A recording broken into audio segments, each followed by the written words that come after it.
In the late 1970s, the latest craze from America reached Scotland. Skateboarding was a sport born in the disused swimming pools of California. And it seems fitting that in Scotland, it also took root in a distinctly man-made environment, the new town of Livingston. Here, the idea of creating a skate park caught the imagination of a young architect who worked in the town planner's office. His name was Ian Urquhart, and this is his creation. His close relative, Parisa Urquhart, has come to show me around. So this is us in the half pipe now? Yep, this is the half pipe. And as you can see on the top end of the half pipe, easier to get into. And then further down, the walls are much steeper.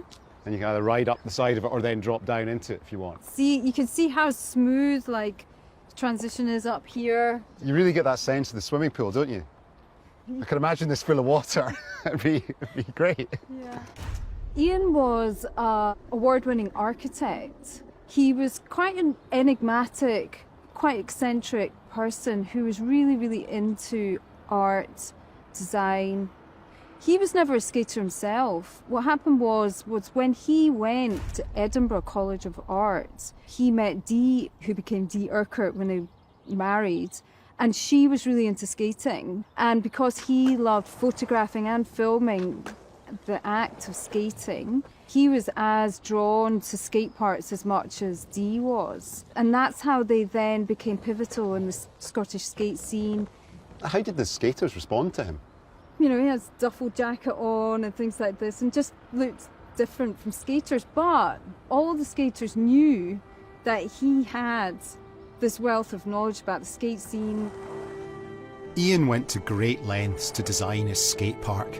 He even travelled to the birthplace of skateboarding in California to find out what had worked there. And he fed it all into these, his original drawings. So when it came to the build itself, how hands-on was Ian? I think this is the benefit of being an architect. You always know that when you instruct something, you've got to also project manage it. And luckily, because he loved photography, he photographed every step of the way and documented it all.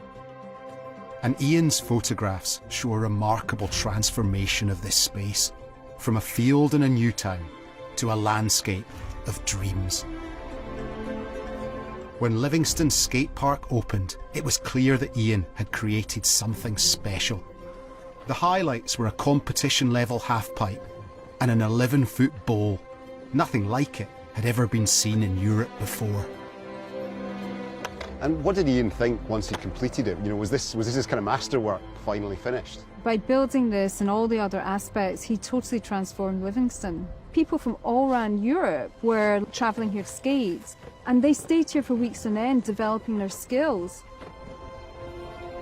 But the skate park also became a magnet for local kids. And because they were able to skate on such a lovingly designed space, some of them, like Craig Stewart, went on to become professional skaters. Craig, when did you start skating here? Probably when I was about 7.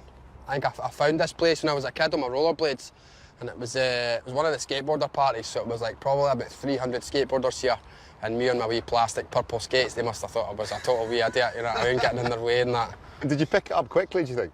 I really enjoyed it. I spent pretty much every day here till I was about maybe 8-year-old till I was about 24 or 25. And this place has helped you travel the world? Aye, I've been all over the world skating, man. This place is quite famous over the world as well. Like when I've been to other places and told them for Livingston, people are like actually shocked, you know, they've actually heard of this place, which is funny because other than the skate park, like I said, there's nothing here.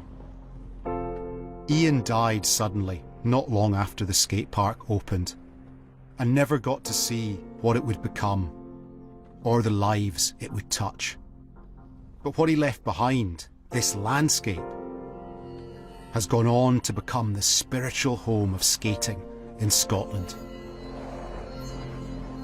It may seem strange to think of this as a landscape, but that's exactly what it is. Transplanted from California, now it's distinctly Livingston. The story of generations of its skaters notched in its concrete. In its own way, it's like a miniature Glencoe.